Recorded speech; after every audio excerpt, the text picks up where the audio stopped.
Demikian prosedur keselamatan yang bisa kita saksikan bersama. Untuk selanjutnya yaitu pretest ini sampai jam 8.20. Untuk linknya sudah di-share di kolom chat. Kita coba share kembali untuk link pretestnya.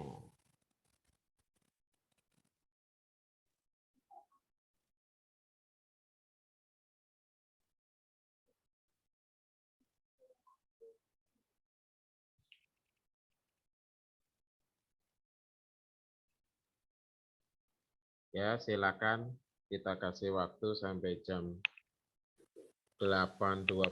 Silakan untuk mengisi pretest. Soalnya cukup mudah, hanya pilihan ganda ya. Silakan dikerjakan. Pastikan jaringan internetnya bagus. Jadi biar bisa lancar mengisinya.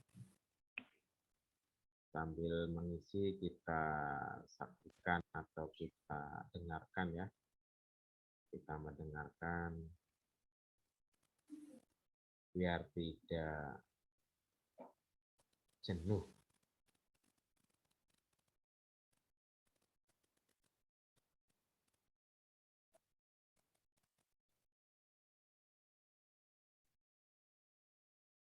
Ada yang kesulitan untuk akses ke link yang ada?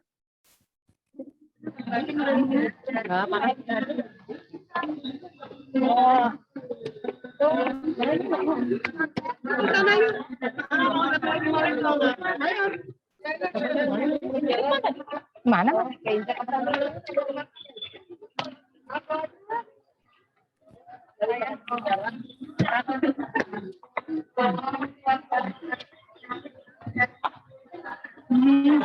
Mana?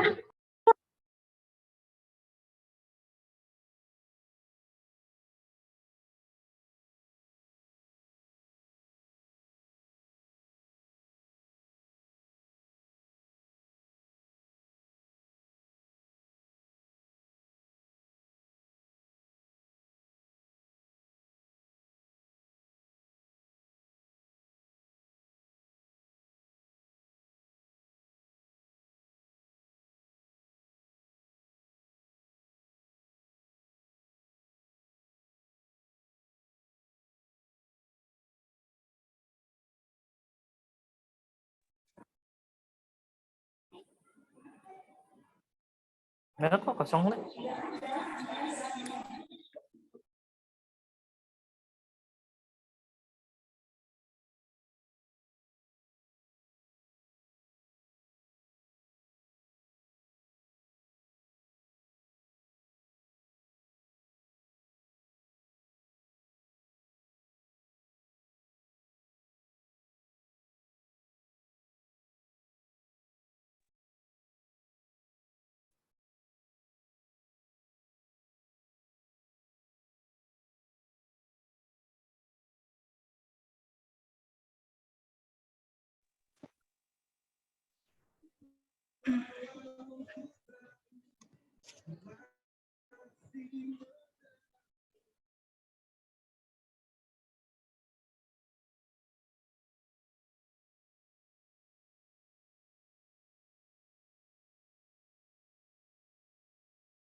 Bagaimana teman-teman sudah pada mengisi untuk pretest?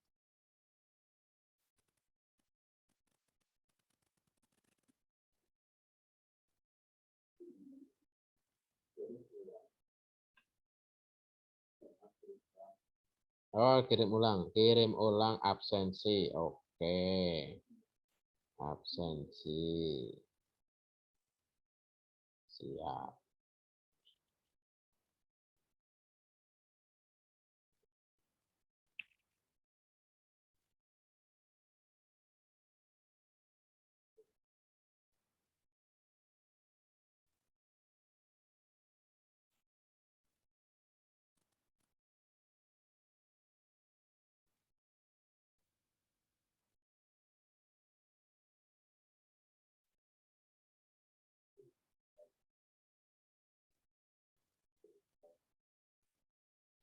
Belum. Ya, silakan untuk link absen juga sudah di-share. Untuk teman-teman yang masih menggunakan nama perangkatnya atau nama lain, silakan disesuaikan dengan nama sendiri ya. Misalkan saya ambil contoh ini Ibu Ayu Fitria, ruang mana gitu ya. Jadi biar kita juga tahu. Bahkan ini Dila Iklima, ruang mana gitu. Oh iya, yang dimaksud dengan BAD adalah Ini Bapak Tisna, misalkan ruang staf kantor kepresidenan misalkan ya. Pak Tisna, apa kabar Pak Tisna? Sudah mengisi pretest Pak Tisna? Sudah, Pak. Alhamdulillah. Pak Japaron, apa kabar? Sudah ngisi pretest Pak Japaron? Boleh dibuka mic-nya biar ada suara Sudah, Pak. Pak Japaron. Ya, baik-baik Pak Ruby, sehat. Absensi sudah Pak, absensi. Jadi yang belum absen dan yang belum pretest silakan diisi ya teman-teman ya. Karena itu akan satuan dari kegiatan kita. Saya bantu untuk share kembali untuk link absennya. Baru bergabung mungkin belum bisa baca chat yang ada. Itu untuk link absensi. Silakan juga tes. Kalau pretest itu saran saya nilainya jangan 100 ya. Nilai 100 ini nanti pos tes saja. 80 lah saya mas, yang benar semua. 60 apa 30 gitu ya. Luar biasa tuh nanti. Dari 30 ke 100 gitu. 8, 1. Pak Japaron berapa nilainya Pak Japaron? Sudah bisa dilihat kan ya nilainya ya? Lagi di buku proses. Lagi diproses, Masya Allah. Sambil kerja maklum Pak, punten. Iya, nggak apa-apa Pak. Yang penting kan kuotanya juga ada Pak, biar bisa mendengarkan ya Pak. Atau pakai WiFi Pak? Nyambung punya Pak Jenal nih. Tethering ya, berbagi. Ya, alhamdulillah. Nah, saya juga berbagi nih Pak. Iya, sama Pak, kita sama-sama berbagi. Ya, untuk pretest waktunya sudah cukup. Jadi kita biar lebih lama untuk materi dan tanya jawab nanti ya. Jadi sambil nggak apa-apa, sambil mendengarkan materi, sambil jarinya mengetik pretest juga nggak apa-apa. Ya nih lagi ngetik-ketik nih sambil. Ya, sambil ngetik pretest dan sambil ngetik yang lainnya katanya. Baik, untuk acara selanjutnya yaitu pemberian materi terkait dengan materi bantuan hidup dasar yang pada kali ini akan disampaikan oleh narasumber yang sudah tidak asing buat kita semuanya ya.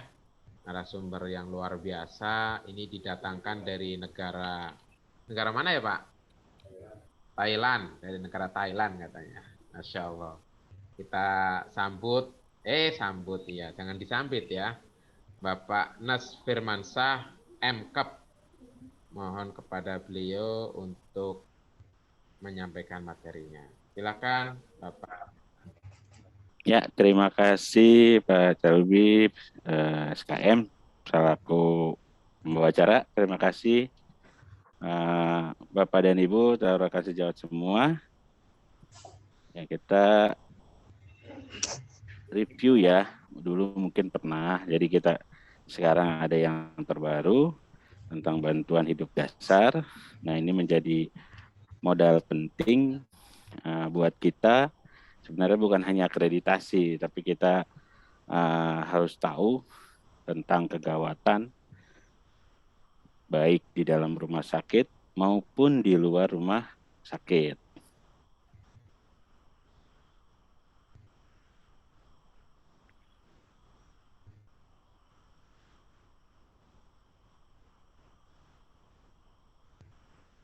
Ya, kita langsung mulai saja. Jadi bantuan hidup dasar sebelumnya ada di 2015 terakhir. Nah, ini update-annya di 2020. Nah, jadi untuk tentang bantuan hidup dasar kita ngadopnya ke AHA, American Heart Association. Nah, bantuan hidup dasar itu adalah basic life support, bahasa kerennya ya. Jadi suatu tindakan saat korban itu ditemukan dalam keadaan tiba-tiba tidak bergerak, tidak sadar, ataupun tidak bernapas. Nah, maka langkahnya itu harus kita periksa respon pasiennya. Nah, ini yang disebut dengan bantuan hidup dasar. Nah, tindakan utama yang harus dilakukan pada kondisi henti jantung dan henti napas. Nah, kalau dia henti jantung, maka yang dilakukan resusitasi, henti napas itu kita kasih bantuan napas, sama gangguan jalan napas. Kita harus membebaskan jalan napas. Nah, ini tindakan utama dalam bantuan hidup dasar. Tujuannya itu mengembalikan sirkulasi, memelihara potensi jalan napas, sama mengembalikan pernapasan. Nah, tindakan BHD ini disesuaikan dengan masalah gangguan dan fungsinya. Ya tadi kalau misalnya nadinya ada, napasnya tidak ada, nah berarti kita tinggal patenkan jalan napas. Tanda dan gejala henti jantung itu satu, tidak sadarkan diri, tidak bernapas atau bernapas seperti napasnya gasping atau terengah-engah ya, tidak teratur biasanya. Nah, ini hati-hati ada periode nanti henti napas. Henti jantung merupakan kondisi yang gawat darurat.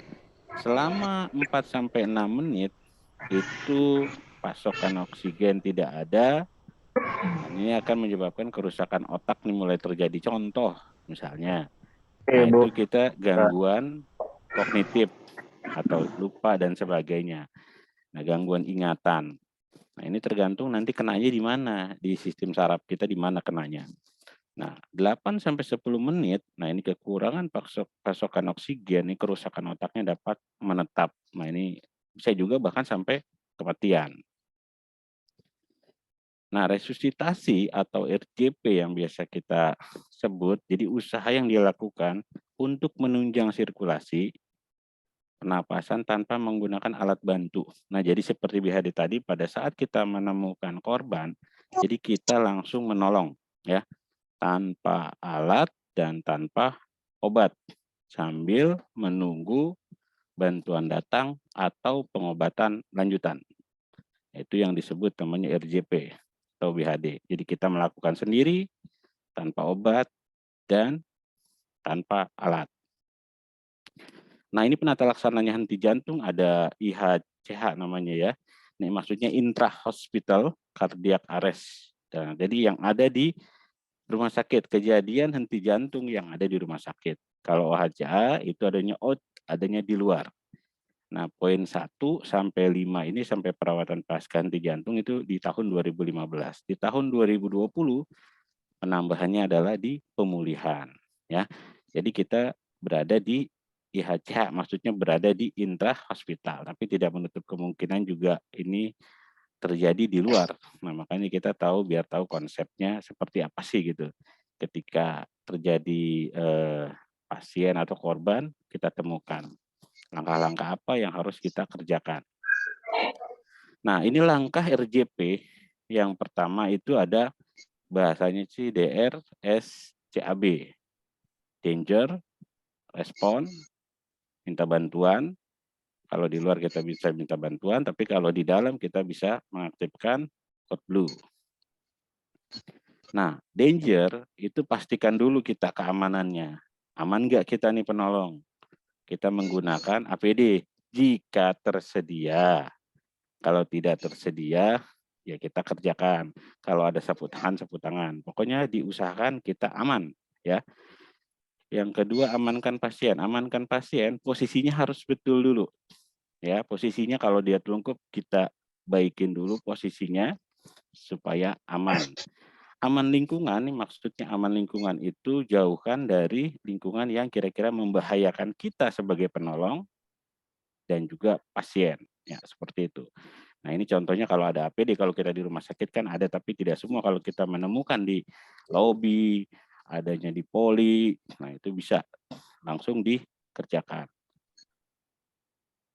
Nah, selanjutnya kita cek respon ketika kita menemukan atau orang lain minta tolong ke kita gitu kan. Nah, itu kita bisa perkenalkan, saya Firman, saya perawat di rumah sakit, bolehkah saya membantu? Nah, boleh Pak, silakan gitu. Tapi kalau kita menemukan sendiri, kita langsung cek respon. Kita panggil Pak, Bu. Nah, ketika tidak ada respon, segera kita nanti minta bantuan. Nah, ini hanya langkah-langkah yang harus kita ketahui. Dengan alert, kita panggil verbal, kita panggil Pak, Bu. Pain itu dengan nyeri. Nah, nyeri itu bisa kita jari kukunya kita pegang atau langsung ke dadanya. Dadanya kita langsung tekan di tengah. Ya, itu menandakan untuk rangsang nyeri. Nah, ini hati-hati kalau dia ada kemungkinan trauma leher, jadi jangan dioyak-oyak. Kita bangunin, Pak. Nah, jadi cukup ditepuk bahunya. Ya. Nah, setelah itu ketika respon tidak ada, nah segera kita panggilkan atau aktifkan kalau ada di luar 119. Tapi kalau kita yang ada di rumah sakit, nah itu langsung mengaktifkan code blue. Tolong aktifkan code blue di ruang poliklinik, ya, contoh gitu kan, di ruang poliklinik. Nah, sambil bantuannya sudah, nanti kita akan selanjutnya sirkulasi. Nah, untuk orang awam biasanya itu hanya pada saat cek respon, minta bantuan, dia langsung melakukan RJP. Nah, ini kan tenaga medis istilahnya tahulah, tapi kita tahu tahapan gitu loh. Nah, setelah kita sudah minta bantuan, kita cek nadi. Kita pastiin dulu kurang dari 10 detik. Kedalamannya 2-3 cm. Nah, karena situasinya pandemi dan juga memang untuk mencegah, kita nggak tahu kondisi pasien ini apakah infeksius atau tidak ya. Jadi ini sambil dilihat, matanya ini sambil memegang nadi, lihat di pengembangan dadanya. Ada pergerakan napas atau tidak ya. Nah, ini jadi satu kesatuan, jadi sekalian. Jadi kita tidak mendekati di, kalau bahasa medisnya itu LLF, look, listen, feel, ya kan? Jadi bisa didengarkan di mulut pasien. Nah, itu kita tidak langsung kontak ya, cukup dilihat pengembangan parunya aja. Nah, sebelum kita melakukan tindakan, nah ini yang perlu diwaspadai ya. Jadi pastikan dulu korban diberikan masker. Kalau maskernya tidak ada, menggunakan kain. Contoh bisa kain apa aja atau sapu tangan. Kalau kain tidak ada ataupun tisu, ya ini untuk mencegah, kalau bahasa medis itu aerosol, pasti teman-teman sudah tahu ya. Jadi takutnya ada percikan pada saat kita melakukan RJP keluar tuh. Itu untuk mencegah, kita nggak tahu apakah pasiennya TBC dan sebagainya. Apalagi di era pandemi ya. Ini harus ditutup dulu dengan masker atau kain dan tisu. Nah, baru kita melakukan nih, lanjutkan resusitasi. Nah, ini pasiennya diterlentangkan tadi, aman pasiennya. Jadi kalau telungkup ya kita balikan dulu posisinya supin atau lurus. Seperti ini ya, seperti yang dilihat di gambar. Lalu posisi tangan itu adanya di tengah dada ya. Lalu dikunci. Nah, nanti kita bisa praktek ya. Dan pastikan tempat yang kita tolong itu dia rata ya. Jadi tidak boleh ada yang bergelombang atau sebagainya, karena resiko nanti ketika kita pada saat melakukan tindakan itu tidak seimbang, bisa jadi trauma atau lebam ya. Jadi posisinya harus rata ya. Posisi duduknya nanti diajarkan pada saat kita melakukan praktek BHD. Kedalamannya 5 sampai 6 cm. Nah, ini tekanannya 100 sampai 120 kali per menit saat kita melakukan penolong sendiri. Ya, kita hanya sendiri. Walaupun per 2 orang bisa 30:2. Nah, permasalahannya alatnya tidak ada. Kalau yang satu kompresi, satu memberikan oksigen. Nah, itu biasanya tidak ada kecuali sudah ada bantuan. Karena di unit-unit kan belum tentu adanya amubek ya. Belum ada amubek untuk memberikan napas. Jadi yang disarankan ketika kelelahan selama melakukan kompresi atau resiksi jantung paru bisa bergantian. Nah, nanti setelah 2 menit kita evaluasi lagi, kita cek nadi lagi. Ada nadi atau tidak. Nah, kalau seumpama ada nadi, nah berarti nanti kita ambil ke manuver ke pernapasannya. Tapi jangan diberikan pernapasan, hanya kita melakukan reposisi ya. Karena kan kita tidak ada mouth to mouth, sudah tidak ada ya. Nah, ini kalau buat anak-anak yang diperkirakan sepertiga atau kurang lebih 5 cm. Nah, ini lihat penekanannya ada di, karena kejadian-kejadian ini Bu yang saya temukan tuh bukan hanya kita di rumah sakit, bisa terjadi di lingkungan rumah kita, keluarga kita dan sebagainya. Nah, ini menjadi dasar penting kita untuk mengetahui ketika terjadi kegawatan, nah, kita bisa apa yang kita lakukan. Nah, ini untuk bayi ya. Sambil dan yang terpenting cek respon, dan jangan lupa meminta bantuan sebelum kita melakukan tindakan. Itu poin penting. Nah, ini untuk bayi 4 sampai 4 cm ya. Nah, tadi setelah resusitasi, kalau seumpama tadi nadinya ada, nah berarti kita cek saluran napas nih, terdiri atas 2 tahapan. Yang pertama, dia tidak bernapas, tadi kan kita lihat pengembangan dadanya nggak ada. Kita bersihin apakah ada sumbatan atau tidak. Jangan-jangan ada sumbatan itu bisa biasanya kayak salivasi atau ada benda asing sehingga dia tidak bisa bernapas. Jadi kita bersihin dulu. Nah, ini juga harus menggunakan APD. Nah, APD tidak ada, biasanya kita bisa menggunakan kain ya. Jadi tangan kita tidak telanjang saat membersihkan. Nah, itu tadi pada prinsipnya, karena kita tidak tahu, apalagi di era pandemi gitu kan. Prinsipnya kita aman nih menolong, jangan sampai kita tidak aman. Setelah menolong ternyata kita terinfeksi gitu, kita nggak tahu pasiennya, tapi tahu dalam tahapan. Nah, yang kedua membuka jalan napas. Nah, membuka jalan napas ada headtil, bisa dilihat, dan cinip. Nah, itu yang hanya diperbaiki. Kita nggak bisa ngasih mutu-mut, sudah tidak ada. Kecuali nanti ada alat namanya device, kalaupun memang ada. Jadi kita hanya melakukan resusitasi jantung paru, hanya kompresi aja. Sampai kapan ya? Sampai kita kelelahan atau sampai nanti bantuan datang. Kalau kita capek, kalau ada teman ya dilanjutkan oleh teman. Jadi kita tidak ada memberikan napas ya. Nah, ini tadi dengan breath atau pernapasan. Ketika memberikan bantuan napas pada saat RJP, tindakan pencegahan standar, yang paling standar ya, menggunakan barrier device. Jadi tidak ada. Jadi kita tidak kontak dengan mulutnya pasien. Nah, ini sudah ada filternya ya. Nah, dan ini di rumah sakit kita belum pakai. Sebenarnya idealnya kalau di unit-unit ada nih ketika kejadian. Jadi kalau ada partnernya bisa tadi 30 dibanding 2. 30 kompresi, 2 kali memberikan napas, tapi dengan alat ini, alat device gitu. Tapi kalau tidak ada, ya tadi dikompresi aja. Saat tadi kita setelah respon memanggil bantuan kuat blue, kita melakukan resusitasi saja. Nah, ini dievaluasi ya tiap 2 menit. Nadi tidak ada, napas tidak ada, kita lakukan resusitasi. Jika nadinya ada, napas tidak ada, ya kita tadi bersihin jalan napasnya ya, apakah ada sumbatan, kita buka, terus kita posisi headtil dan chin lip, nah, dengan APD yang tersedia ya, kalau ada gitu kan. Jika nadi ada dan napas ada, ya udah, berarti kita hanya recovery posisi. Ini posisinya ya. Kalau kita nemuin korban ternyata nadinya ada, napasnya ada, posisi ini posisi mantap.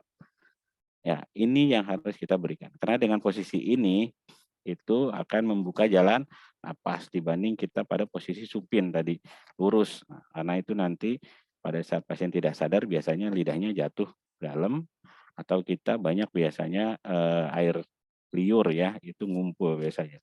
Nah, makanya posisinya dimiringkan. Ini posisi untuk membuka jalan napas. Nah, kapan CPR atau RJP dihentikan? Kalau sudah berhasil, ya tadi kita melakukan misalnya selama 2 menit, kita cek nadinya, oh ternyata nadinya ada, pernapasannya ada, tapi sudah posisinya yang tadi recovery. Nah, ini udah berarti kita hentikan. Atau penolong selama kita lagi mengerjakan, penolongnya udah datang. Nah, nanti akan diambil alih atau petugas terlatih, gitu kan. Nah, kalau ada tanda-tanda kematian yang pasti ya berarti kita menghentikan, ya. Pasien tidak menunjukkan respon sama sekali, ini dilakukan selama 20 menit. Nah, kalau kita sih nggak mungkin 20 menit ya, pasti lelah. Nanti coba teman-teman bisa rasain berapa kali, apakah 2 menit merasa kelelahan, nanti kita coba. Ya, itu aja mungkin dari saya, kita lebih ke diskusi. Silakan saya kembalikan ke Pak Calbi sebagai pengajar. Terima kasih.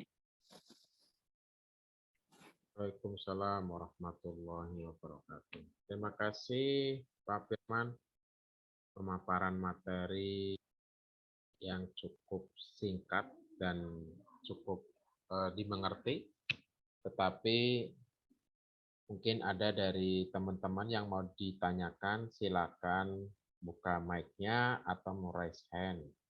Dipersilakan, monggo.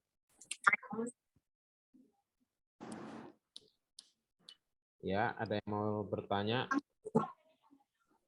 Mbak Rahmaulid siapa ini ya? Mau bertanya? Baru masuk aku. Oh, baru masuk. Masya Allah. Silakan Mbak, kalau mau ditanyakan Mbak, monggo Mbak. Atau Pak Doni mau bertanya, Pak Doni?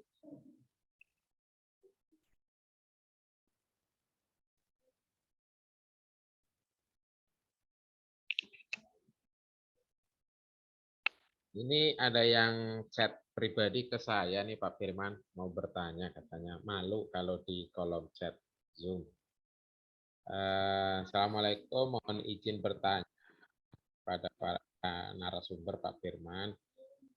Bagaimana kalau tadi misalkan saya di poliklinik atau di parkiran ada ditemukan orang yang tidak sadar, apa yang harus saya lakukan? Itu pertanyaannya Pak Firman. Ya. Nah, terima kasih pertanyaannya. Ya, bagusnya ini yang perlu diperhatikan kuncinya adalah tadi DRSCAB. DR itu danger ya. Kita amankan dulu, lihat dulu ketika pasien nggak sadar, kita lihat dulu tadi kalau posisinya di tengkurap kita harus perbaikin dulu posisinya. Tapi kalau posisinya lurus ya sudah. Nah, berarti langkah selanjutnya adalah ya cek respon. Nah, kalau tadi danger kita amankan penolong, kita juga harus aman nih sebagai penolong. Jangan sampai kita juga jadi resiko. Penolongnya aman, pasiennya aman, ditambah sama lingkungannya. Lingkungannya mendukung nggak? Misalnya jatuhnya di tengah-tengah, ya nggak mungkin kan kita ada di tengah-tengah. Kita harus bawa dulu kan ke posisi yang aman. Nah, itu namanya danger. Jadi aman buat kita setelah posisinya aman, nah baru nanti kita respon. Kita panggil, Pak, Bu. Nah, ketika kita tidak respon, nah segera tuh minta bantuan. Nah, kalau berada masih dekat lingkungan rumah sakit, minta tolong. Minta tolong di sana aktifkan code blue atau minta tolong bantuan ya. Kalau kita kan dekat dengan rumah sakit, kalau jauh itu 119 ya. Nanti itu emergency call namanya. Karena masih dekat lingkungan rumah sakit, minta tolong bantuan. Ketika orang banyak, kita jangan hanya meminta, Pak minta tolong, nanti orang bingung. Kita harus tunjuk satu orang. Kalau kita Pak minta tolong ya orang bingung semua, karena nggak ada dikasih tanggung jawab. Nah, makanya ketika ada yang dekat, Pak boleh minta tolong Pak, panggilkan orang UGD, contoh itu. Karena kalau di luar itu kan biasanya kan tidak diaktifkan code blue gitu ya. Kalau kita kan dekat ada di unit mana bisa diaktifkan. Nah, karena di situ arahnya misalnya daerah parkiran, berarti yang lebih dekat dengan UGD, jadi minta tolong. Nah, itu bisa. Kalau kita ya sebagai tenaga kesehatan ya berarti bisa minta tolong dong diaktifkan code blue. Code blue itu memang khusus buat di internal kita, ya. yang ada di lingkungan rumah sakit. Nah, jadi langkahnya seperti itu, kita udah minta bantuan, baru kita lakukan tuh Bu, namanya RJP. Kalau dia tidak kita cek, tadi tidak ada respon, kalau buat awam ya, tapi kalau kita mau ditambah dengan cek nadi boleh, kalau Ibu kan sudah dapat pengetahuan, misalnya kita cek nadi tapi kurang dari 10 detik, ternyata nggak ada nadinya, nah baru tadi lakukan kompresi. Nah nanti kompresi itu akan dilatih pada saat nanti praktek. Sampai kapan? Sampai pasiennya respon. Nah kalau ada lagi orang yang saya udah kecapean, ada yang mengerti, nah itu Ibu akan bergantian. Sampai kapan ya? Tadi sampai bantuan datang, misalnya yang dekat dari parkiran orang UGD, yang sudah terlatih atau orang yang sudah terlatih, dia akan datang, akan membantu. Nah sampai di situ, baru itu akan diambil alih oleh orang yang terlatih. Nah jadi tahapannya itu ya, karena di parkiran dekat, masih dekat rumah sakit. Jadi ada beberapa tahapan lebih dekat. Nah, tapi kalau jauh, ya tadi kalau udah bagus ya kita tinggal reposisi. Tinggal kita lihat dia seperti apa. Kalau misalnya dia dicek kita, oh nadinya ada, oh napasnya yang nggak ada. Ah, berarti tinggal perbaiki hetil dan chin lip. Nah nanti itu diajarkan. Nah jadi udah posisi itu aja, jadi kita nggak kompresi. Makanya kita lihat dengan responnya. Kalau tidak ada nadi kita resusitasi, tapi kalau ada nadi, napas tidak ada, nah kita lakukan reposisi aja hetil dan chin lip. Tapi kita buka jalan napas, kalau memang kita tidak ada APD, ya jangan kita ngambil resiko, ya karena aman buat kita. Cari yang lebih aman. Nah itu intinya seperti itu. Jadi dipahami dulu dari mulai perjalanan awal sampai akhir. Tadi DR, S, CAB. Dari dangernya, dari responnya, minta bantuan, baru kita melakukan tindakan. Nanti kalau sudah dilakukan praktek, itu akan ngerti. Ya, terima kasih. Baik, terima kasih Pak Firman. Semoga penjelasan Pak Firman bisa dimengerti oleh kita semua dan khususnya buat yang bertanya. Mungkin ada 2 atau 3 penanya lagi, saya kasih kesempatan. Kalau nggak ada yang bertanya, nanti mungkin kita yang akan bertanya nih. Silakan, ada yang mau bertanya, mungkin punya pengalaman selama ini, bisa ditanyakan di sini ya. Silakan. Pak Japaron mau bertanya, Pak Japaron? Tadi katanya mau bertanya. Silakan Pak Japaron. Masih di mute, Pak.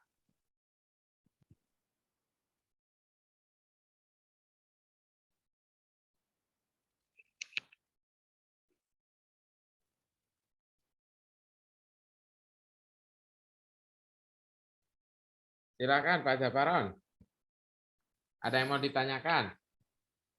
Ya.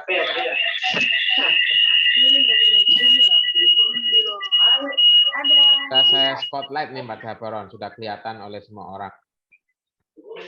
Ada yang mau ditanyakan Pak Japaron?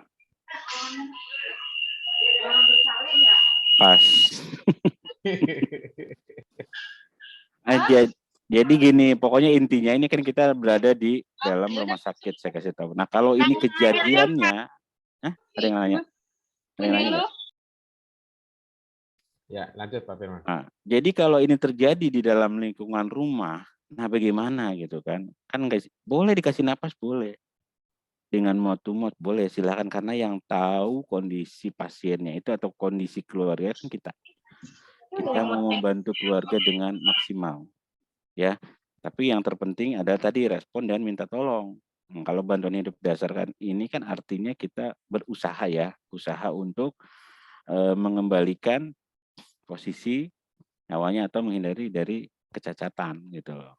Usaha karena saat pertama kita temukan itu ada sekitar 1,berapa juta untuk kita proses melakukan tindakan. Nah jadi kalau di rumah silahkan kalau yang memang tahu riwayat gitu kan.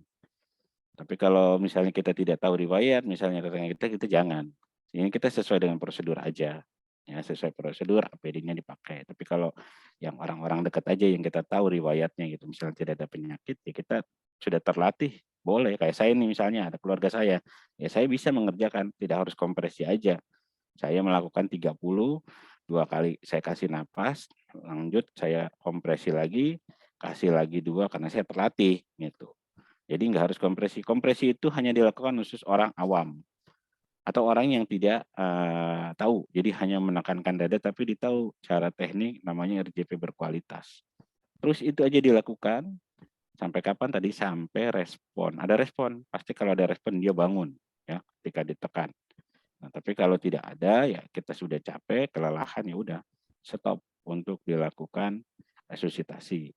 Karena sebagai penolong misalnya saya sudah kelelahan dan itu bantuannya belum datang, berarti kita sudah kelelahan kuat. Tapi kalau kita masih mampu, ya karena kan proses ya untuk datang orang untuk ngebantu itu proses. Makanya kalau ada orang lain tuh bisa bergantian tuh enak sambil menunggu bantuan datang. Nah itu intinya itu. Jadi tahu tahapannya aja. Ya. Ya, terima kasih Pak Firman atas dari keterangannya. Ada lagi ini kayaknya Mbak Inayati ya mau bertanya kayaknya dari tadi ya. Mbak Kresna ini ya Mbak Kresna mau bertanya nih lewat kolom chat. Boleh dibuka mic-nya Mbak Kresna yang dari farmasi biar bisa langsung. Mbak, Pak. Izin Pak, Kresna cowok. Oh Mas Krisna, astagfirullah. Sorry Mas, silakan Mas. Oh, Pak, Dibuka videonya Mas, biar kelihatan gantengnya. izin Pak. Ya Mau silakan boleh dibuka. Oke. Nah, semisal ada kasus pasien yang tidak sadar, cuman dicek nadi ada, tapi nafasnya ternyata ada sumbatan di sekitar mulut, bentuknya lunak. Itu apa bisa tetap pakai kain atau tisu gitu Pak? Atau bagaimana Pak kira-kira? Ya, boleh. Nah, yang terpenting tadi kita menggunakan APD. APD-nya tidak ada, berarti kita menggunakan tisu atau sapu tangan. Karena itu kan biar kita tidak kontak langsung sebenarnya. Nah, tapi kalau seumpama kita punya jiwa yang ya penolong, karena kan masing-masing berbeda-beda ya. Nah, misalnya nggak ada nih sapu tangan, nggak ada. Kan kita selalu berpikirnya jangan yang enak-enak gitu kan. Tapi karena saya mau niat bantu ya silakan sebenarnya. Tapi itu hanya acuan bahwa kita tahapan dalam menolong yaitu harus ada APD-nya. Gitu kan, tapi nggak semua. Tapi kalau misalnya mau dilakukan silakan. Nah, nanti setelah itu mungkin langsung bisa lah di manalah cara membersihkannya, tapi prinsipnya membantu. Tapi kalau dalam tahapannya yaitu kita harus ada alat pelindung diri. Kalau tidak ada tadi bisa tisu, bisa yang lain. Boleh dilakukan silakan selama kita mau membantu. Tapi yang penting kita tahu tahapannya sebenarnya harusnya ini, tapi karena tidak ada nggak mungkin kita tinggalin. Betul nggak? Iya betul. Karena kan dalam perjalanan tuh ataupun semua tuh memang kalau disampaikan itu enak gitu kan ya. Kita berada di lingkungan mana dulu gitu kan. Kalau di lingkungan yang rumah sakit pasti ada sapu tangan dan sebagainya. Tapi kalau berada di luar dari lingkungan rumah sakit nggak mungkin. Jangankan sarung tangan, sapu tangan aja kita nggak punya, apalagi tisu gitu kan. Selama kita tahu tekniknya silakan. Apalagi itu barang lunak. Nah, asal kita satu terlatih, itu bisa dilakukan. Silakan. Baik Pak, terima kasih jawabannya. Ya. Ya, dimengerti Mas Krisna ya. Coba. Ya, makasih Mas Krisna. Ada lagi yang mau bertanya dipersilakan. Kita masih ada waktu sebelum kita masuk ke sesi selanjutnya. Masih ada 10 menit kita manfaatkan dengan maksimal. Ini silakan. Pak Jafaron mau bertanya? Udah buka mic? Yang dari tadi mau bertanya masih terkendala? Atau yang lain silakan. Atau sudah paham semua nih teman-teman? Dan siap untuk melaksanakan praktek. Bagaimana? Nanti materinya kemarin saya belum kasih karena kan masih ada satu gelombang lagi ya. Nanti udah beres materi ini kan ada post test. Nanti setelah ini saya akan share materinya di grup nakes lain ya. Yang bisa dibaca-baca dan nanti juga kalau ada saya rencana mau bikin video Nah, mungkin nanti akan saya share. Jadi teman-teman biasanya lebih senang tuh audio visual ya dibanding kita membaca. Jadi dikasih nanti rencananya saya mau bikin dari tahapan awal kita menemukan pasien itu adanya di mana ya. Terus apa yang kita lakukan. Nah, itu kayaknya lebih cepat dimengerti dibanding kita membaca seperti itu ya.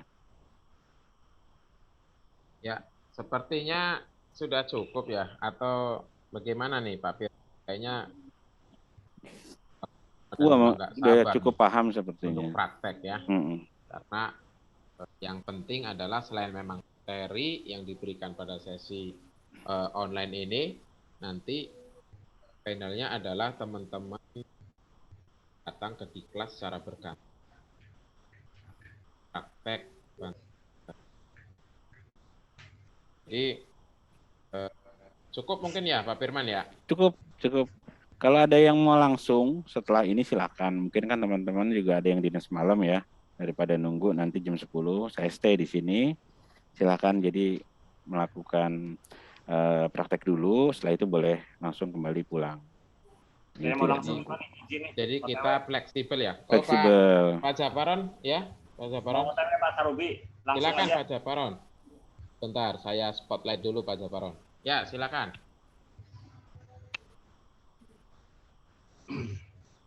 Monggo. Bismillahirrahmanirrahim. Assalamualaikum warahmatullahi wabarakatuh. Mohon izin. Waalaikumsalam warahmatullahi wabarakatuh. Nah, kendala seperti ini sering terjadi di lingkungan atau di komplek perumahan. Nah, kadang-kadang ada pasien secara tidak sadar jatuh, entah pingsan, entah sadarkan diri. Nah, kita kadang-kali kalau mau menolong itu ada rasa ragu atau rasa takut gitu Pak dengan hal-hal seperti ini. Nah, yang pertama adalah penanganan seperti apa yang harus kita tangani pada saat pasien yang sepertinya sih tak sadarkan diri atau pingsan gitu Pak. Ya, kalau pingsan itu artinya kalau bahasa medisnya itu sinkop. Ya. Sinkop itu kekurangan oksigen di dalam otak. Jadi langkah yang pertama dilakukan adalah ditinggikan posisinya, dicari dulu ruangannya yang bagus. Kalau sirkulasinya dibawa ke tempat yang sirkulasinya udaranya bagus, jadi tidak tertutup. Nah, setelah itu baru nanti posisi kakinya ditinggikan. Itu kegawatan ya dalam pingsan ya. Jadi posisi kakinya diangkat agar sirkulasi yang ada di kaki itu bisa lebih cepat naik di jantung. Karena posisi otak kekurangan oksigen. Jadi ditunggu itu diobservasi dulu. Nah, kita bisa pegang misalnya kalau yang akral-akralnya dingin, nah, berarti sirkulasinya itu kurang bagus. Kayak kita nih, kita pegang tangan kita kan, dari mulai kaki sampai ke atas hangat. Nah, kalau yang dingin berarti sirkulasinya berkurang. Nah, kita tunggu sampai dibuka nih kalau dia menggunakan ikat pinggang atau apa sih namanya, amben atau yang sebagainya ya, yang ada mempersulit di daerah tubuhnya itu dibuka dulu semuanya. Dibuka. Kalau ada misalnya dia wanita ya biasanya dibuka. Semua yang mengencangkan yang ada di perut itu semuanya dibuka. Ya dilonggarkan dulu semuanya dibuka, kakinya diangkat, diobservasi 10 sampai 15 menit. Kadang-kadang ada yang bertanya, boleh dikasih wangi-wangian nggak? Misalnya kayak minyak kayu putih silakan, tapi tahapannya sudah dilakukan. Tadi dibuka dulu. Kalau responnya tadi kan pingsan gitu kan, selama pingsan ya itu dibuka dulu semuanya, posisinya ditinggikan. Boleh pakai bantal. Nah, itu semua dibuka. Udah kita observasi sampai 10 sampai 15 menit. Nah, itu kalau dalam kegawatan pingsan atau sinkop. Tapi yang terpenting adalah dibawa ke ruang yang memang sirkulasinya bagus ya. Jadi ruangannya nggak pengap ya. Kita kan bisa nemuin itu. Biasanya bukan hanya di rumah. Pas lagi acara rame pingsan gitu. Ya iya berebutan oksigennya sama yang lain. Atau memang ketika dicek kita akan cek apa memang sebelumnya dia juga kurang kurang istirahat, kurang nutrisi dan sebagainya, itu banyak faktor, atau stres juga bisa. Nah, itu salah satu. Nanti kita kalau mau tahu ya kita kaji bisa. Tapi dalam penanganannya ya itu tadi posisinya kita amankan dulu, cari sirkulasinya yang bagus. Kalau ada yang ketat dibuka dulu semuanya, baru ditinggikan posisi kakinya. Diobservasi 10 sampai 15 menit. Itu kira-kira. Dan kalau ada yang tadi stroke misalnya dan sebagainya, yang terpenting adalah satu, responnya. Ada respon atau tidak. Ketika tidak respon, cek nadi. Ada nadi atau tidak. Kalau ada nadi, ya berarti masih ada kehidupan. Kenapa nggak cek napas dulu?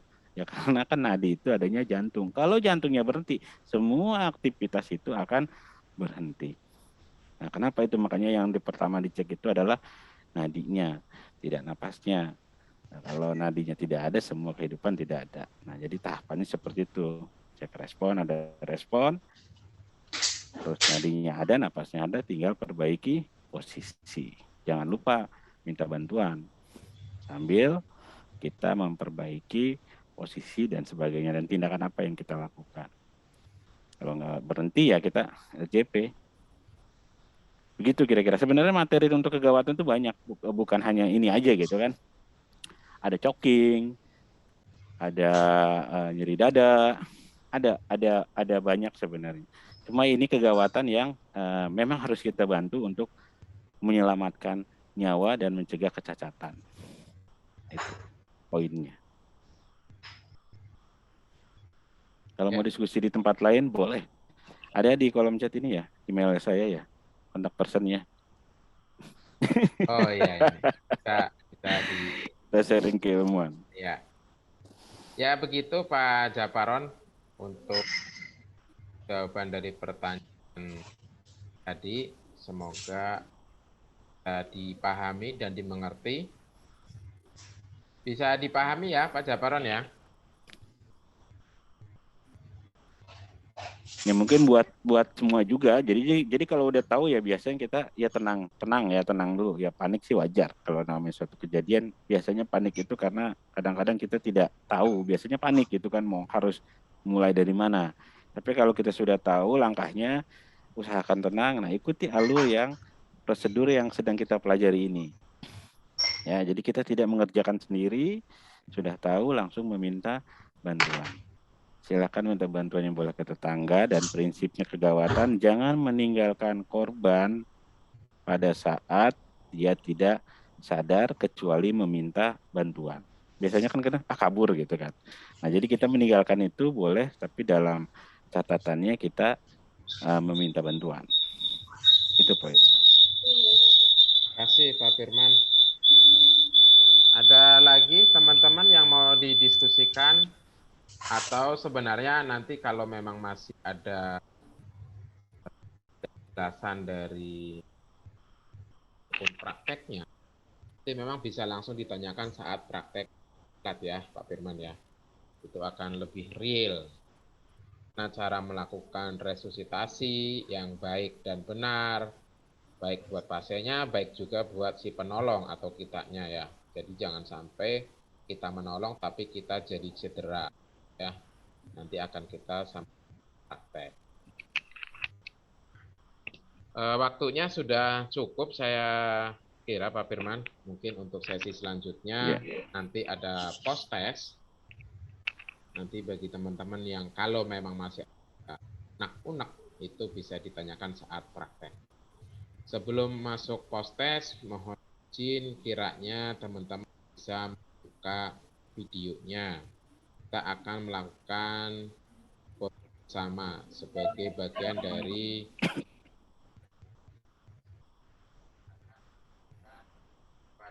wajah cantik yang sakit yang di rumah luar biasa sekali semangat di kegiatan kita ada 5.100 ini. Iya, 5.100 pada saya luar biasa. Jarang terjadi nih. Jarang sekali ini Pak Firman sampai sebegitu banyak ya. Inilah kelebihan dari kita Zoom. Kalau nggak Zoom kita nggak bisa mencapai angka itu ya. Silakan teman-teman dibuka videonya. Kita foto bersama. Mas Sugianto, monggo dibuka. Ya, silakan. Siapa lagi nih? Silakan dibuka. Saya hitung sampai 5, mungkin kasih waktu videonya.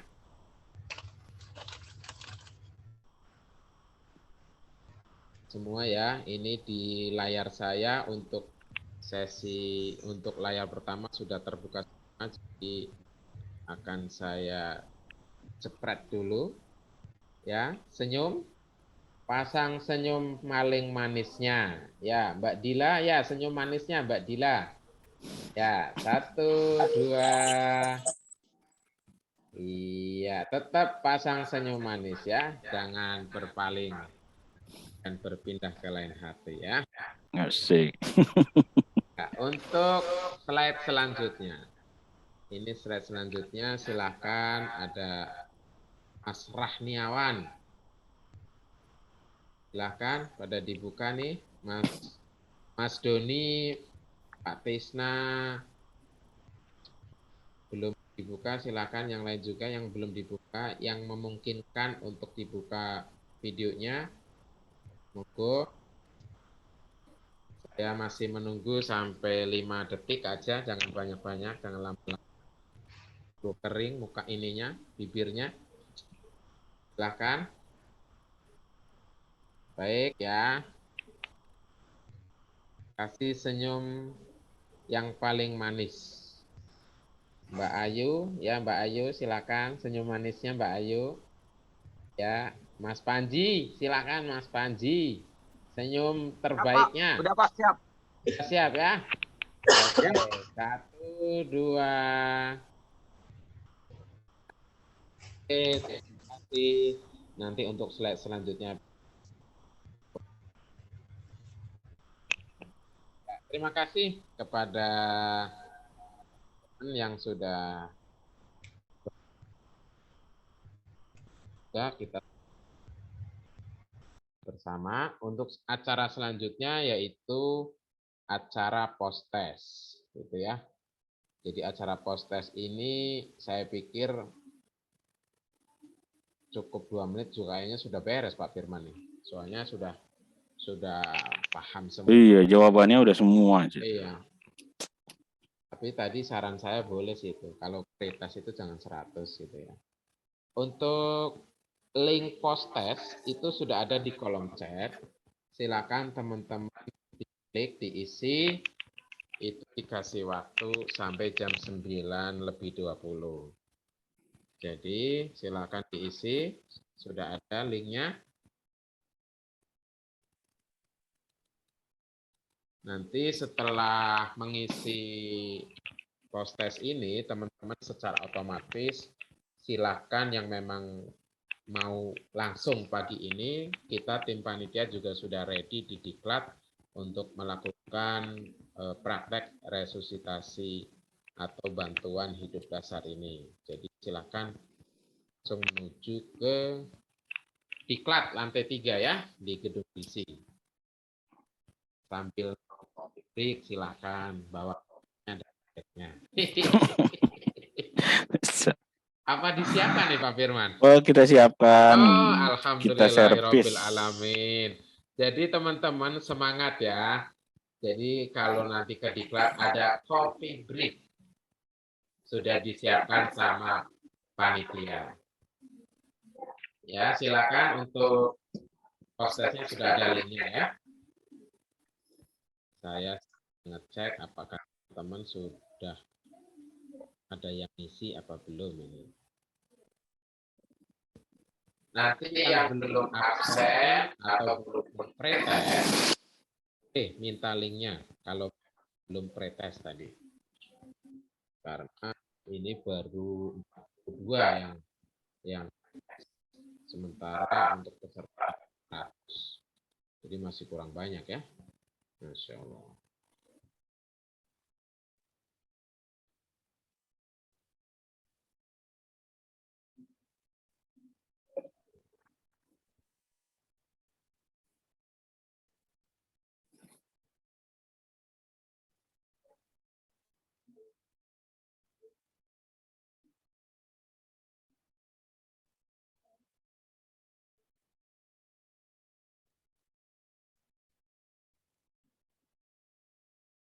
Ada yang kesulitan untuk connect ke link post test atau aman-aman saja, teman-teman?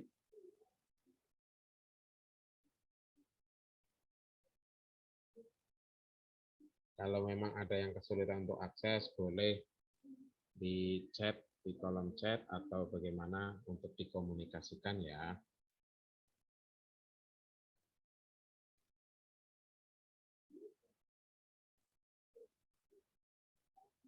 Jadi bagi teman-teman yang sudah selesai mengisi post-test, dipersilakan kalau memang mau langsung menuju ke diklat. Ini pas waktunya wayahna wayah ngopi, yang mau ngopi. Yang mau teh juga ada ya Pak Firman ya? Ada. Ya, alhamdulillah. Ini baru 120 orang yang melakukan udah ngisi post-test, berarti masih kurang. Silakan bagi teman-teman, jangan ragu-ragu, pastikan kuota. Dan Pak Japaron jangan lupa ngisi post-test, Pak Japaron.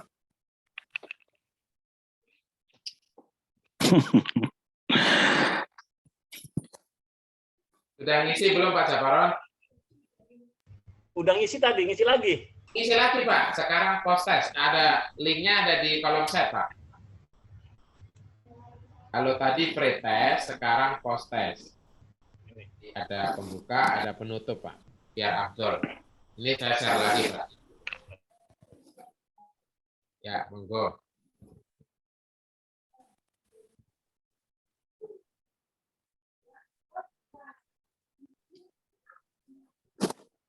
Teman-teman untuk si postnya melalui link yang sudah ada. Ini sudah 200 orang isi, masih kurang 300. Wah, nilainya Masya Allah, luar biasa. Sepertinya berhasil pelatihan ini. Nilainya 100 semua Pak Firman. Luar biasa. Kecuali yang kurang dari 100 juga ada. 90. Jadi bervariasi ya. Memang hidup ini harus bervariasi.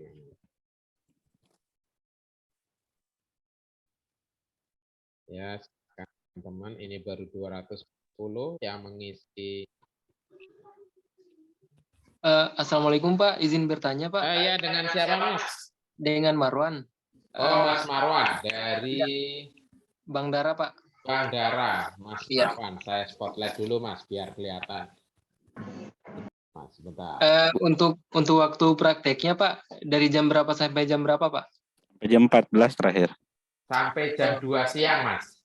Oh, sampai jam 2 Ya, siang ya. jadi fleksibel, teman-teman dikasih waktu sampai jam 2 siang. Oh ya, dari sekarang sampai jam 2 siang ya Pak? Ya, dari sekarang kalau memang sudah selesai post-test, silakan datang ke diklat. Mas Marwan tahu kan diklat di mana? Tahu Pak. Oh, alhamdulillah. Yang biasa ngambil gaji kalau kontrak. Sekarang iya sekarang sudah pakai ATM. Iya, terima kasih Pak. Sudah Pak. Sudah. Oh, berapa nilainya? 200? Masya Allah. Iya, 200. Ya, alhamdulillah. Ya. Tambah pretest. Ya, nanti dapat door prize nanti. Siap, makasih Pak. Dari Pak Firman ya, makan siang. Kalau ada ya. Ada. Jadi teman-teman jangan khawatir, pelatihan kita ini disponsori oleh Rumah Sakit Emi Bogor. Pak Carubi, jam berapa prakteknya mulai Pak? Monggo, sekarang sudah boleh kalau mau. Habis ditutup acara ini. Habis acara ditutup nanti silakan, boleh langsung merapat ke diklat Pak Japaron. Ya, siap. Jangan lupa itu tadi kalau mau bawa kopi atau temannya kopi. Kopinya ada. Kopinya ada Pak Japaron, tenang. Makasih. Ya, pokoknya Udah diservis. saya kirim. Tuh. Pokoknya diservis sama Pak Firman, teman-teman ya. Diservis sama Pak Firman, teman-teman ya. Jadi tetap semangat, teman-teman. Goalnya adalah kita memahami terkait dengan bantuan dan kita mempraktekkan ya Pak Firman ya. Betul. Cukup kayaknya Pak Caca. Udah ngisi, nanti sambil menyusul aja yang lain yang belum. Oke, ini sudah 300 sekian yang ngisi tes dan nilainya di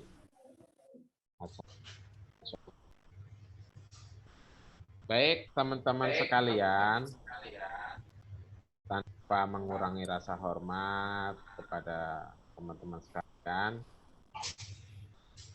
untuk mengisi post-test bisa sambil jalan bukan ya?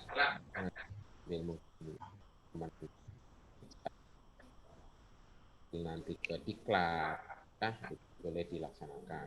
Untuk Zoom ini, untuk online-nya mungkin akan sampai di sini, dan silakan setelah penutupan Zoom ini teman-teman yang memang bisa dan sempat waktunya sekarang bisa langsung ke diklat untuk melakukan praktek.